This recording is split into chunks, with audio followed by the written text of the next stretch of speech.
Hi friends, welcome to நிலை 360 Taylor. இந்த வீடியோவில் நம்ம என்ன பார்க்க போகிறோம் அப்படின்னா, நிறைய பேர் என்கிட்ட கேட்குற கொஸ்டின் என்ன அப்படின்னா, அக்கா எனக்கு வந்து நிறைய ப்ளவுஸ்லாம் இருக்குது, ஆனால் என்ன தைக்கவே தோண மாட்டேங்குது, மிஷின்கிட்டே போக முடியல அப்படின்னு சொல்கிறவங்க கண்டிப்பாக அந்த வீடியோவை ஸ்கிப் பண்ணால் முழுசாக பாருங்கள். இதில் சொல்கிற சின்ன சின்ன விஷயங்களை ஃபாலோ பண்ணீங்க அப்படின்னாலே உங்களாலையும் கண்டிப்பாக வந்து ப்ளவுஸ் தைக்க முடியும். அது என்னலாம் அப்படிங்கிறத அந்த வீடியோ இருக்க போது.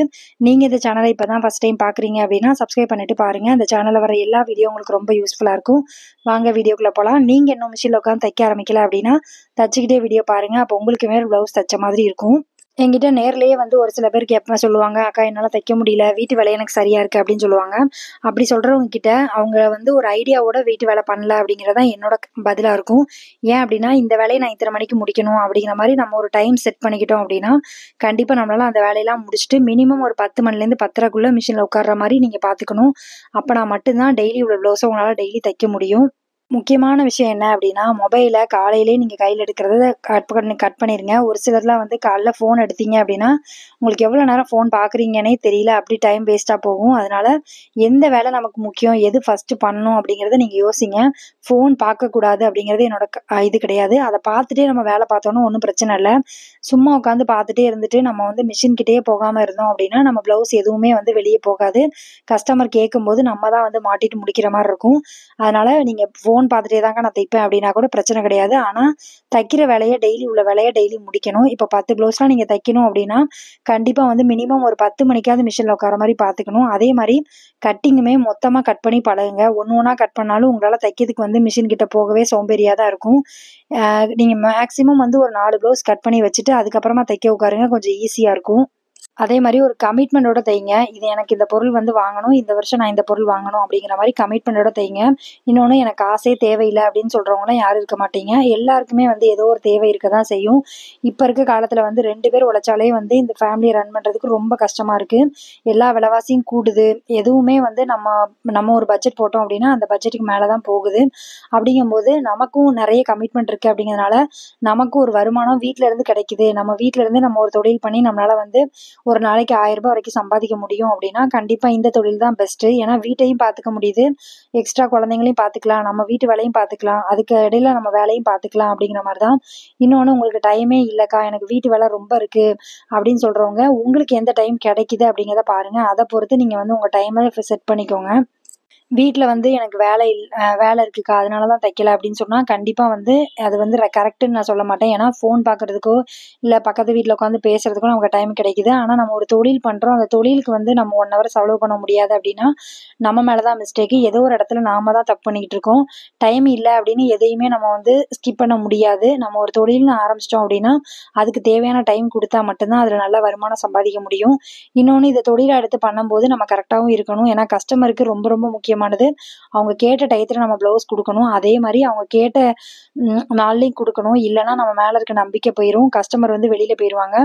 வீட்டில் வந்து வேலை அதிகமாக இருக்குக்கா, காலையில் ஒரு 2 ஹவர் உங்களுக்கு கிடைக்கும் அப்படின்னாலே 4 ப்ளவுஸ் கிட்டத்தட்ட தைக்கலாம். நீங்கள் ஒரு ப்ளவுஸ் 1/2 ஹவரில் தைக்கிறதா இருந்தால், இல்லைக்கா நான் ஒரு 40 நிமிஷம் தைப்பேன், இல்லை 1 ஹவர் தைப்பேன் அப்படின்னா கூட ஒரு 2 ப்ளவுஸ் வந்து காலையில் தைக்க முடியும் 11லேருந்து 1 மணி வரைக்கும். அதுக்கப்புறம் கொஞ்சம் நேரம் ரெஸ்ட் எடுத்துகிட்டு திரும்ப நீங்கள் ஒரு 2 மணிக்கு உட்காந்தா கூட 2 to 4க்குள்ளே உங்களால் கண்டிப்பாக 2 ப்ளவுஸ் தைக்க முடியும். அப்போ 4 ப்ளவுஸ் தைச்சோம் அப்படின்னா ஒரு ப்ளவுஸ்க்கு நான் 200 ரூபாய் வாங்குறேன் அப்படின்னா என்னால் 800 ரூபாய் சாலிடாக ஒரு நாளைக்கு சம்பாதிக்க முடியும்.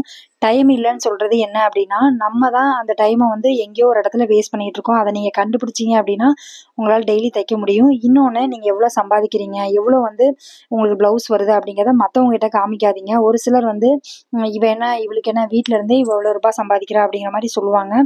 எல்லாரோட கண்ணும் ஒரே மாதிரி இருக்காது. அதனால் டெய்லி இவ்வளோ ரூபாய் சம்பாதிக்கிறேன், இவ்வளோ இதை பண்ணுறேன் அப்படிங்கிறத வெளியில் சொல்லாமல் இருங்க, அதான் நல்லது. இன்னொன்று, இன்றைக்கி வந்து நீங்கள் தைக்கல, எனக்கு வந்து ரொம்ப வந்து டயர்டாக இருக்குக்கா அப்படின்னா இன்றைக்கி ஒரு நாள் ரெஸ்ட் எடுத்துக்கோங்க. சாயந்தரத்துக்கு மேலே கட் பண்ணுற வேலையை பார்த்துட்டு நாளையிலேருந்து தைக்கிற மாதிரி பிளான் பண்ணிக்கோங்க. ஒரு நோட் எடுங்க, ப்ராப்பராக எழுதுங்க, இத்தனை ப்ளவுஸ் என் கையில் இருக்குது, இந்த டேட்டில் நான் இந்த ப்ளவுஸை கொடுக்கணும் அப்படிங்கிறது உங்களுக்கு தான் உங்களை வந்து மோட்டிவேட் பண்ணிக்க முடியும். இன்னொன்று, நம்ம வந்து சும்மா உட்காந்து வீட்டில் உட்காந்து ஃபோன் பார்க்குறதுனால நம்ம யாரும் காசு கொடுக்க போகிறதில்ல. நமக்கு ஒரு தேவை இருக்குது அப்படின்னா நம்ம யாருக்கிட்டையாவது போய் நின்று தான் வாங்குற மாதிரி இருக்கும். இது நமக்கு ஒரு தொழில் இருக்குது, நமக்கு நல்ல ப்ளவுஸும் வருது அப்படின்னா கண்டிப்பாக அந்த ப்ளவுஸை வந்து வந்து கரெக்டாக தச்சு கொடுக்கணும் அப்படிங்கிறத பாருங்கள். யார்கிட்டையும் வந்து ஃபோன் பேசிகிட்டு இருக்கிறதுனாலையோ இல்லை வந்து யார்கிட்டையாவது வந்து வெளியில் உட்காந்து பேசுகிறதுனாலையோ உங்களுக்கு எந்த பிரயோஜனமே கிடையாது. நமக்கு ஒரு கஷ்டம்னு வந்துச்சு அப்படின்னா, காசு இல்லை அப்படின்னா நம்ம கிட்ட வந்து யாருமே வந்து யார்கிட்டயாவது கடன் போய் கேட்டு பாருங்களேன். பேசுகிறவங்க யாராவது கொடுப்பாங்களான்னு பாருங்கள், ஒருத்தரும் கொடுக்க மாட்டாங்க.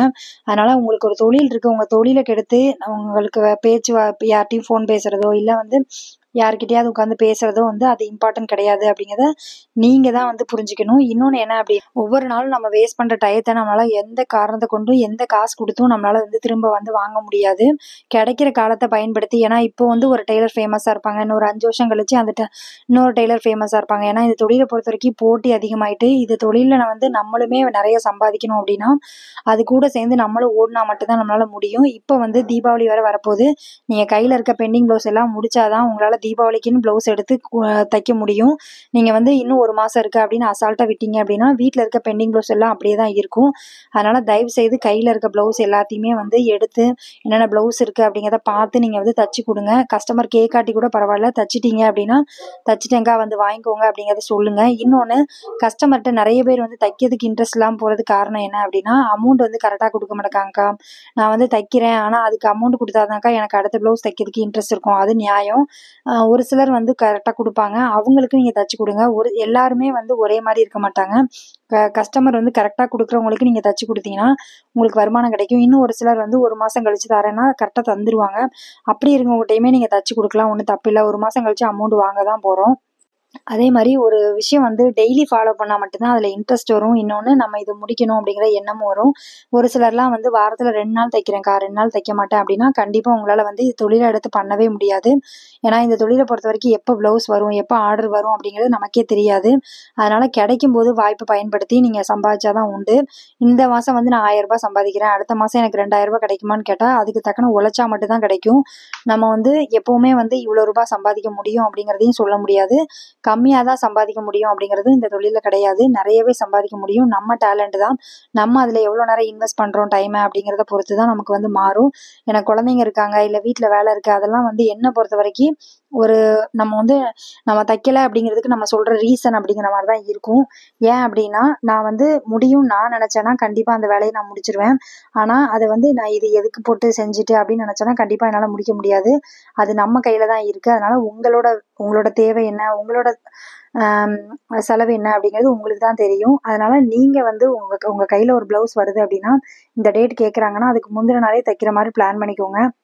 இன்னொன்று என்ன அப்படின்னா, ஒரு சிலர்லாம் வந்து வேலைக்கு போய் வெளியில் போய் வேலை பார்க்குறவங்கள போய் தயவுசெய்து கேளுங்க. அப்போ தான் உங்களுக்கு நீங்கள் எவ்வளோ பெரிய தொழிலை வந்து கற்று வச்சுருக்கீங்க அப்படிங்கிறது உங்களுக்கு புரியும். ஏன்னா வெளியில் போய் வேலை பார்க்குறவங்களுக்கும் வீட்டில் ப்ராப்ளம் இருக்கும், வீட்டில் வேலை இருக்கும், எல்லாம் இருக்கும். ஆனாலும் அந்த டயத்துக்கு போய் வேலை பார்க்கணும். இன்னொன்று, நைட்டு வந்து திரும்பவும் நம்ம நைட்டு சமையல் பண்ணணும், இப்படி வேலை இருக்கும். ஆனால் அவங்களுக்கு ரெஸ்ட் எடுக்க கூட டைம் இருக்காது. ஆனால் நமக்கு வந்து நல்ல ஒரு வேலை கிடச்சிருக்கு. வெளியில் போய் வேலை பார்க்குறவங்கள விட ஜாஸ்தியாக சம்பாதிக்கிற அளவுக்கு நமக்கு தொழிலில் வருமானமும் இருக்குது. அப்படிங்கும்போது நம்ம தைக்கலை அப்படின்னா நம்ம மேலே தான் மிஸ்டேக்கு. உங்களை வந்து இன்னையிலேருந்து ஃப்ரெஷ்அப் ஆகிக்கோங்க. நான் கையில் இருக்க ப்ளவுஸ் எல்லாமே நான் கொடுக்க போகிறேன், பெண்டிங் ப்ளவுஸ் எல்லாமே முடிக்க போகிறேன் அப்படிங்கிற மாதிரி நீங்கள் ஒரு வைராகியம் எடுத்தால் மட்டும்தான் உங்களால் இந்த ப்ளவுஸை வந்து தைக்க முடியும். உன்னால் முடியும் அப்படிங்கிறத நீங்கள் தான் நம்பணுமே தவிர மற்றவங்க வந்து சொல்லணும்னு எதிர்பார்க்கக்கூடாது. இன்னொன்று, இதை நான் முடிச்சிருவேன், முடிச்சாதான் நான் தூங்குவேன் அப்படிங்கிற வைராகியம் இருந்துச்சுன்னா ஆட்டோமேட்டிக்காக உங்கள் கை வந்து தைக்க ஆரம்பிச்சிரும். எல்லாருக்குமே வந்து எல்லாம் தெரியுமான்னு கேட்டால் கண்டிப்பாக கிடையாது. ஒரு சிலர்லாம் இந்த தொழில் படித்து நான் நிறைய சம்பாதிக்க நினைப்பாங்க, ஆனால் அவங்களுக்கு தெரியாது. ஆனால் உங்களுக்கு ஒரு நல்ல தொழில் இருக்குது, வீட்லேயும் மிஷின் இருக்குது, உங்களுக்கு ஆர்டருமே வருது அப்படின்னா கண்டிப்பாக நீங்கள் அந்த தொழிலை விட்டுறாமல் நீங்கள் பண்ணுங்கள். ஏன்னா எப்போவுமே வந்து நம்ம ஒரு கைத்தொழில் எப்போவுமே இருக்கணும். நம்ம எவ்வளோ தான் வந்து வீட்டில் வருமானம் இருந்தாலும் சரி, நமக்குன்னு ஒரு தொழில் இருந்துச்சு அப்படின்னா நமக்கு கண்டிப்பாக அது ரொம்ப சேஃப்டியும் கூட. உங்களுக்கே வந்து டெய்லி வந்து இவ்வளோ ரூபாய் சம்பாதிக்கணும் அப்படிங்கிற மாதிரி உங்களுக்கு ஒரு டார்கெட் வச்சுக்கோங்க. அது கண்டிப்பாக உங்களால் வந்து சக்ஸஸ் பண்ண முடியும். இன்னொன்று, இந்த வருஷம் நான் இந்த பொருள் வாங்கணும், இந்த வருஷம் இந்த பொருள் நான் எடுக்கணும் அப்படிங்கிறத ஒரு வைராக்கியமாக கொண்டு வாங்க. எப்போவுமே ஒரு கமிட்மெண்ட்டில் இருந்தால் மட்டும்தான் உங்களால் வந்து டெய்லி தைக்க முடியும். எனக்கு மாதம் வந்து இவ்வளோ ரூபாய் சம்பாதிக்கணும் அப்படிங்கிற ஆசை இருக்குது அப்படின்னா ஆட்டோமேட்டிக்காக நம்ம மிஷினில் உட்காந்து தைக்க ஆரம்பிச்சிருவோம். இன்னொன்று, ப்ளவுஸ் தைச்சா மட்டும்தான் வருமானம் வருமா அப்படின்னு கேட்டால் கண்டிப்பாக கிடையாது. சாரீ ஃபால்ஸ் அடிக்கிறது, சாரீ ஓரம் அடிக்கிறது, நம்ம வந்து லுங்கி மூட்டி கொடுக்குறது, அதுக்கப்புறமா இந்த மாதிரி சின்ன சின்ன வேலையிலையுமே உங்களுக்கு நல்ல வருமானம் சம்பாதிக்க முடியும். இந்த தொழிலை பொறுத்த வரைக்கும் நீங்கள் உட்காந்து தைக்கிற ஒவ்வொன்றுக்கு காசு தான். அதனால் மேக்ஸிமம் உங்களால் முடிஞ்ச அளவுக்கு எவ்வளோ ப்ளவுஸ் வருதோ அதை தைச்சி கொடுக்க பழகுங்க. ஏன்னா ஒரு சிலர்லாம் வந்து ப்ளவுஸே வரமாட்டேங்குக்கா, என்னை தைக்கணும் அப்படின்னு சொல்கிறவங்கலாம் கமெண்ட் பண்ணுறதை நான் பார்த்துருக்கேன். அப்படி இருக்கிற பட்சத்தில் உங்களுக்கு ப்ளவுஸ் வருது அப்படின்னா கண்டிப்பாக அதை வந்து பயன்படுத்தி நீங்கள் தைக்க ஆரம்பிங்க. கிடைக்கிற வாய்ப்பை வந்து கரெக்டாக நம்ம பயன்படுத்தினா மட்டும்தான் நம்ம ஃபேமிலியை அடுத்த லெவலுக்கு கொண்டு போக முடியும். நல்லா யோசிச்சுக்கோங்க. காசு வந்து ரொம்ப ரொம்ப முக்கியம். இந்த உலகத்தில் நம்ம வாழணும் அப்படின்னா கண்டிப்பாக காசு இல்லாமல் உங்களால் வாழவே முடியாது. டெய்லி வந்து ஒரு 4 மணி நேரம் தைக்கிற மாதிரி பிளான் பண்ணிக்கோங்க. உங்களை தாராளமாக ஒரு 1000 ரூபாய் வரைக்கும் சம்பாதிக்க முடியும். அந்த 4 மணி நேரங்கிறது உங்களுக்கான டைம் எப்போ கிடைக்கிது அப்படிங்கிறத பொறுத்து நீங்கள் வந்து மாற்றிக்கோங்க. மேக்ஸிமம் வந்து டைம் ஃப்ரீயாக கிடைக்கிது அப்படின்னா அந்த டைமில் கட் பண்ணுற வேலையை வந்து பார்த்துக்கோங்க. எந்தெந்த ப்ளவுஸ் இருக்குது அப்படிங்கிறத செக் பண்ணுங்கள். அப்பப்போ நம்ம செக் பண்ணாதான் நமக்கு எத்தனை ப்ளவுஸ் இருக்குது, நம்ம எவ்வளோ தைக்கணுங்கிற இம்பார்ட்டன்ஸ் வந்து தெரியும். கஸ்டமர் வர்ற வரைக்கும் நீங்கள் தைக்காமல் இருக்காதீங்க. ஒரு சிலர்லாம் என்ன பண்ணுறீங்கன்னா, கஸ்டமர் ஃபோன் பண்ணி கேட்குற வரைக்கும் ப்ளவுஸை வந்து கொடுக்க போகிறதே இல்லை. அப்படிலாம் இருக்காதீங்க. கண்டிப்பாக உங்களால் வந்து அடுத்த ப்ளவுஸை வந்து தைக்கவே முடியாது. அதனால் மேக்ஸிமம் உங்கள் கையில் வர ப்ளவுஸை தைச்சி கொடுங்க. தீபாவளி டைம் வந்து ரொம்ப ரஷ்ஷாக இருக்கும். நமக்கு வந்து தைக்கிறதுக்கு நிறைய ஆப்பர்ச்சுனிட்டி கிடைக்கும். நிறைய பேருக்கு வந்து ப்ளவுஸே வரமாட்டேக்குன்னு சொல்கிறவங்களாம் தீபாவளிக்கு புது கஸ்டமர் வருவாங்க, கண்டிப்பாக தைப்பாங்க. அதனால நீங்கள் வந்து இப்போமே இருந்தே ப்ராக்டிஸ் பண்ணிக்கோங்க. டெய்லி தைக்கிற பழக்கத்தை கொண்டு வாங்க. இவ்வளோ நாள் நான் வந்து டெய்லி தைக்கல அப்படின்னா கூட இனிமேல் டெய்லி தைக்கிற மாதிரி பார்த்துக்கோங்க. அப்படின்னா தான் உங்களால் தீபாவளிக்கு வந்து நிறைய தைச்சி நிறைய வருமானம் சம்பாதிக்க முடியும். உங்கள் ஃபேமிலிக்கும் தீபாவளிக்கு டைமில் ட்ரெஸ் எடுக்கிறது இந்த மாதிரி செலவுக்கு வந்து கண்டிப்பாக யூஸ்ஃபுல்லாக இருக்கும். உங்களுக்கு ஒரு நல்ல தொழில் தெரிஞ்சிருக்கு. அதை வந்து நான் கரெக்டாக பயன்படுத்தி நீங்கள் வருமானம் சம்பாதிக்க பாருங்கள். ஏன்னா வீட்டில் இருக்கிறோம், நமக்கு ஒரு தொழில் இருந்துச்சு அப்படின்னா நல்லாயிருக்கும் அப்படின்னு யோசிக்கிறீங்க அப்படின்னா கண்டிப்பாக இந்த தொழில் உங்களுக்கு பெஸ்ட்டு. உங்களுக்கு தெரியும்க்கா, நான் இது வந்து எனக்கு பயமாக இருக்குது, கஸ்டமர் திட்டுவாங்களோன்னு பயமாக இருக்குது, அதனால தான் நான் தைக்க மாட்டேன் அப்படின்னு சொல்கிறவங்க தைரியமாக தைச்சி பழகுங்க. ஏன்னா ஒவ்வொரு சின்ன சின்ன தப்பு பண்ணி தான் நம்ம வந்து கரெக்ட் பண்ண முடியும். எல்லா தொழிலுமே வந்து சின்ன சின்ன மிஸ்டேக் வரதான் செய்யும். அதை வந்து சரி பண்ணிவிட்டு நம்ம அடுத்த வேலையை பார்க்க ஆரம்பிக்கிறோமே தவிர நான் அந்த வேலைக்கே போக மாட்டேன் அப்படின்னு சொல்லக்கூடாது. அதனால் சின்ன சின்ன மிஸ்டேக் வருது அப்படின்னா பயப்படாதீங்க. அதுலேருந்து நிறைய விஷயம் கற்றுக்க முடியும். சின்ன சின்ன விஷயத்துக்கு பயந்து நம்ம ஒரு தொழிலை விட்டு ஓடணும் அப்படின்னா நம்மளால் இந்த உலகத்தில் வாழவே முடியாது. கிடைக்கிற வாய்ப்பை பயன்படுத்தி அதில் தப்பு நடந்துச்சு அப்படின்னா அதை சரி பண்ண கற்றுக்கோங்க. நிறைய விஷயம் வந்து கற்றுக்கும் போது தான் நமக்கு வந்து இந்த தொழிலில் இவ்வளோ விஷயம் இருக்கா அப்படிங்கிறது புரியும். நம்ம கிடைக்கிற நேரத்தை பயன்படுத்திக்கிட்டு நம்ம வந்து கரெக்டாக தைக்கிறோம் அப்படின்னா கண்டிப்பாக வந்து உங்களுக்கு நிறைய இதில் சம்பாதிக்க முடியும். வெளியில் போய் வேலை பார்க்குறவங்கள விட அதிகமாகவே உங்களால் இதில் சம்பாதிக்க முடியும். அதனால் கண்டிப்பாக வந்து உங்கள் கையில் ப்ளவுஸ் இருக்குது அப்படின்னா தைக்க ஆரம்பிங்க. பெண்டிங் ப்ளவுஸ் எல்லாம் முடிங்க. Thank you friends. இவ்வளோ நேரம் வீடியோ பார்த்ததுக்கு ரொம்ப நன்றி.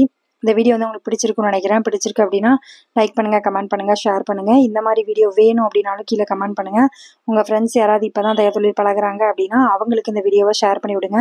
அவங்களுக்கு இந்த வீடியோ ரொம்ப யூஸ்ஃபுல்லாக இருக்கும். உங்கள் டைமை வந்து கரெக்டாக மேனேஜ் பண்ணுங்கள். கண்டிப்பாக உங்களால் வந்து டெய்லி உள்ளவசை டெய்லி முடிக்க முடியும். Thank you friends. இவ்வளோ நேரம் வீடியோ பார்த்ததுக்கு ரொம்ப நன்றி. தேங்க்யூ.